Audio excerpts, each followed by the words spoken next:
Bonjour à tous et bienvenue sur ma chaîne de Tribulations littéraires. Mes petits loups, je suis ravie de vous retrouver aujourd'hui pour une nouvelle vidéo. Je tiens à m'excuser pour la semaine dernière, je n'ai pas pu vous poster de vidéo tout simplement parce que normalement je tourne plutôt le week-end et que là il s'est avéré que j'avais pas du tout le temps de tourner pendant le week-end. Donc voilà, c'est pour ça qu'il n'y a pas eu de vidéo. Mais ça ne veut pas dire que je disparais, ça veut juste dire que je fais les choses à mon rythme et quand je n'y arrive pas, eh bien je n'y arrive pas. Ce n'est pas grave, mais je vous ferai une vidéo à chaque fois la semaine prochaine. D'ailleurs, si vous vous étiez inquiété ou quoi, n'hésitez pas à me suivre sur Instagram, je vous mets toujours le lien dans la barre d'infos. Et c'est comme ça que vous avez un petit peu des nouvelles de moi plus régulièrement qu'ici sur YouTube. Aujourd'hui, comme vous l'avez vu dans le titre, je vais vous faire un nouvel update BD. Alors ça fait hyper longtemps que je vous en ai pas fait un, donc du coup, ça se trouve je vais oublier des titres que j'ai lus et dont je ne vous avais pas encore parlé. Mais c'est pas grave, parce que j'ai quand même envie de vous parler de 4 de mes lectures graphiques depuis la dernière fois. Alors voilà, on va le faire comme ça, et puis si un jour j'en retrouve que j'ai lu et 2 jours dont je ne vous avais pas parlé, et bien je referai un nouvel update BD. Et voilà, ce sera très bien. Et la première BD dont je voudrais vous parler, il s'agit des Fantômes de Neptune. Donc le tome 1 Kéropis et le tome 2 Rorqual.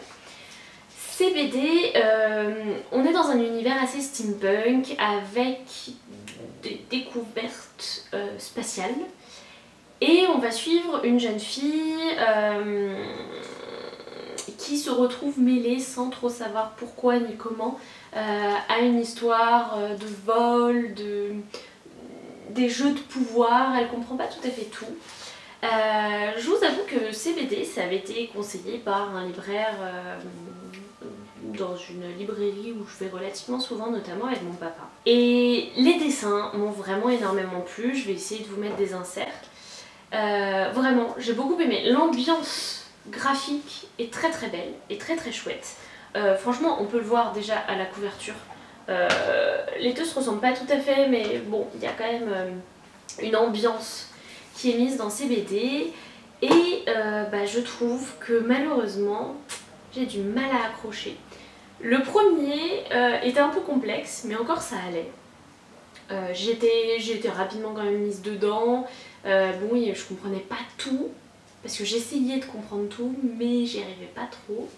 Mais je me suis dit, c'est pas grave, je suis trop fatiguée. Puis j'ai acheté le second tome, que j'ai mis très longtemps à lire. Et en fait, j'ai relu les 2 tomes d'un coup, il n'y a pas si longtemps, puisque je les ai tous les 2 mis dans mon Pumpkin Autumn Challenge. Et donc j'ai relu le premier, du coup ça allait mieux, et j'ai lu le deuxième. Et en fait, il s'avère que le deuxième, j'ai eu beaucoup de mal. C'est-à-dire que je comprenais pas où on allait, je comprenais pas tout. Alors du coup, je suis un petit peu mitigée sur ces BD parce que graphiquement, je les trouve magnifiques. Mais en termes d'histoire, je les trouve hyper complexes et à la limite du brouillon pour moi.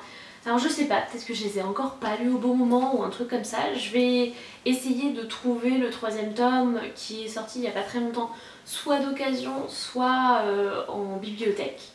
Mais pour leur laisser une dernière chance et tout lire d'un coup. Mais je vous avoue que ouais, je suis un peu mitigée. Et du coup je voulais commencer par ça, parce que comme ça les autres, ça va aller jusqu'à la lune. Et la deuxième BD dont j'aimerais vous parler, en fait c'est une BD qui est sortie chez Casterman tout d'abord sous la forme de journaux et ensuite elle est sortie au mois de septembre, si je ne dis pas de bêtises, en format BD normal, mais moi j'avais acheté les journaux parce que je trouvais ça trop marrant et que j'étais très très curieuse de connaître tout ça. D'ailleurs c'est le tome 2 ça? Ah oui c'est le tome 2. Bref, j'étais très curieuse de la découvrir avant même qu'elle sorte sous format BD, donc voilà, j'avais acheté le premier tome, le premier journal, ça c'est le deuxième, et j'ai le 3e qu'il me reste à lire. Le Château des Animaux, de Félix Delep et Xavier Dorison, donc publié chez Casterman. C'est l'histoire d'un château dans lequel il n'y a plus d'êtres humains, mais plus que des animaux qui sont menés d'une main de maître par un taureau et sa milice de chiens. Et en fait, si vous voulez, là-bas, c'est la force qui prime. Les plus forts sont ceux qui ont plus de privilèges, les plus faibles, eh bien, doivent se débrouiller un petit peu pour vivre. Apparemment, c'est très inspiré de La ferme des animaux de Orwell, que je n'ai jamais lu, même si j'ai lu il n'y a pas si longtemps, 1984. Donc je serais assez curieuse de le découvrir.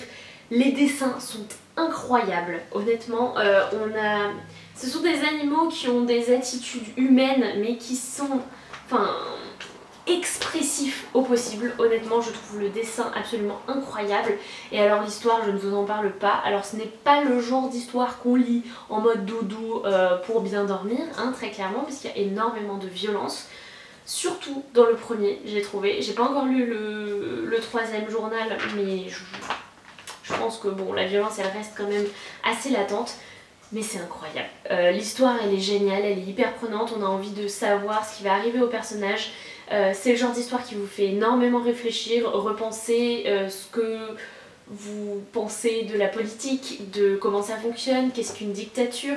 C'est absolument passionnant, c'est génial et je ne peux que vous la conseiller. Honnêtement, j'ai un tel amour pour cette BD qu'il est fort probable qu'un jour j'achète la BD normale en plus des journaux. Peut-être même l'édition de luxe. Oui, gros coup de cœur. Autre coup de cœur qui est un petit peu revenu en force pour la BD Médée de Nancy Peña et Blandine Lecalais, publiée chez Casterman ici aussi. Cette BD, je l'avais lue il y a très longtemps, en tout cas le premier tome, quand j'étais encore en stage chez Flammarion Jeunesse, donc ça commande à s'adapter. Et ensuite, quand j'avais été chez Casterman en stage également, on m'avait offert le tome 2 et le tome 3. Et puis je les ai laissés un petit peu traîner là, je me suis dit oh j'ai le temps de les lire. Et en fin d'été, je me suis enfin lancée. Et du coup j'ai relu le tome 1 et franchement je me suis dit que j'avais raté quelque chose, c'était pas possible. Parce que le tome 1 était génial, mais alors... Ah oui non. Le tome 2 et le tome 3 étaient incroyables. C'est une super lecture, une super histoire. Graphiquement, c'est comme les couvertures, c'est absolument incroyable. Alors oui, il y a de la violence là-dedans. En même temps, on est à une époque où on faisait des sacrifices d'animaux, ce genre de choses, beaucoup de guerres, etc. Donc forcément, c'est assez violent, assez sanglant, soyez prévenus. Mais ce destin de femme est tellement incroyable. Médée, je crois que je connaissais de nom uniquement, je connaissais pas du tout son histoire. Alors oui, je pense qu'elle est revue, on a dû retirer certains éléments de cette histoire, de son histoire, etc. Mais cette BD, elle retrace la vie de cette femme forte, alors qu'on est au pays des Latins, dans la Rome antique, si vous voulez, voire même dans la Grèce antique, si je ne dis pas de bêtises. Enfin, c'est absolument incroyable. Elle est forte et elle a une aura qui est absolument géniale. En plus on la suit au début quand elle est petite fille dans le tome 1. C'est génial. J'ai du mal à m'exprimer vis-à-vis de cette BD, mais c'est juste, ça se lit tout seul, il y a... suivre une femme aussi forte comme ça fait du bien, hein, faut se le dire de temps en temps. Et c'est bien mené, on a un fil rouge tout du long. Et je pense que quand je me procurerai enfin le tome 4, qui est le dernier tome et qui est sorti pareil au mois de septembre si je ne dis pas de bêtises, je pense que je vais encore une fois tous me les relire parce que c'est une super lecture, un très bon moment à passer, aussi bien dans l'histoire que graphiquement. Et enfin, je voudrais vous parler d'un petit manga que j'ai découvert il n'y a pas si longtemps. Il s'agit de Kennen, écrit par Fuetsudo et dessiné par Ichimura Hitoshi, si je ne dis pas de bêtises, et publié chez Doki Doki. Celui-là, je vous l'avais présenté dans un book haul parce que j'étais allée à la librairie parisienne du Renard Doré, où ils vendent que beaucoup de mangas et de produits japonais. Et voilà, en fait... Je l'ai vu, il y avait un super avis du libraire, ça parle d'un chien et en plus le chien s'appelle Hayate et mon cousin japonais s'appelle Hayate. Autant vous dire qu'il n'y avait que de bonnes raisons de commencer ce manga et ça m'a fait un bien fou. Des mangas, j'en ai lu énormément quand j'étais au collège et ce que j'appréciais énormément c'était l'humour, ce côté très frais. Mais c'est vrai que humour et frais, des fois c'est beaucoup des shoujo où c'est un petit peu trop cucu peut-être à mon goût, enfin il y en a des très bien des shoujo hein. Mais c'est pas ce dont j'avais envie à ce moment là et Kennen c'était la lecture parfaite parce que c'est une histoire d'amitié notamment, enfin amitié, ennemi, amitié, enfin voilà ce genre de choses, c'est des rapports pas faciles mais alors c'était trop bien. En gros, vous avez des singes qui hantent, entre guillemets, enfin c'est des hommes singes qui hantent, en guillemets, un temple. Et donc du coup, on a un esprit qui va être appelé, c'est le Hayate, ce chien, qui va être appelé pour justement un peu se débarrasser de cette vermine, voyez-vous. Et en fait, il va rester avec les hommes singes, il va pas vraiment les faire partir. et puis il y a un lien affectif qui se crée, on sait pas trop comment.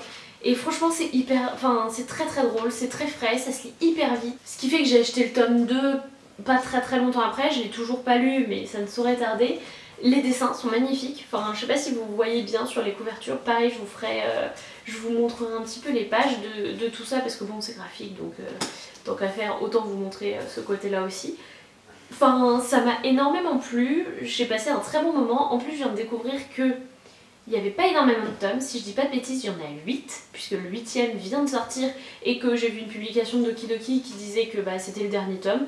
Donc c'est cool, c'est une petite série qui prend pas trop la tête parce que de temps en temps, honnêtement faut se le dire, ça fait du bien de ne pas se prendre la tête.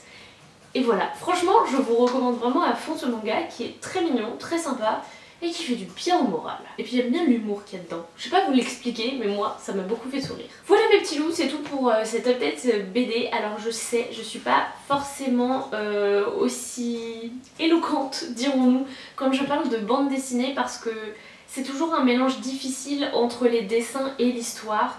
Et j'ai du mal parfois à allier les deux, mais n'hésitez pas à me donner vos conseils si vous en avez, ou en tout cas à me dire si ça vous aura plu quand même. Ce qu'il faut savoir c'est que les BD et les mangas, j'aime bien les lire entre deux lectures de romans, ou bien faire une petite pause dans un roman pour me lancer dans du graphique. C'est une autre forme de lecture que j'apprécie tout autant, et ne pensez pas que je ne lis que des romans, car c'est loin d'être le cas. Sur ce mes petits loups, je pense que je vous ai tout dit, j'espère que cette vidéo vous aura plu, n'hésitez pas à vous abonner et à mettre un petit pouce bleu, ça me fera toujours plaisir et je vois qu'on est de plus en plus nombreux sur la chaîne donc je tiens vraiment à vous remercier. Je crois que j'ai tout dit cette fois, il ne me reste plus qu'à vous souhaiter d'excellentes lectures et à vous dire à très bientôt.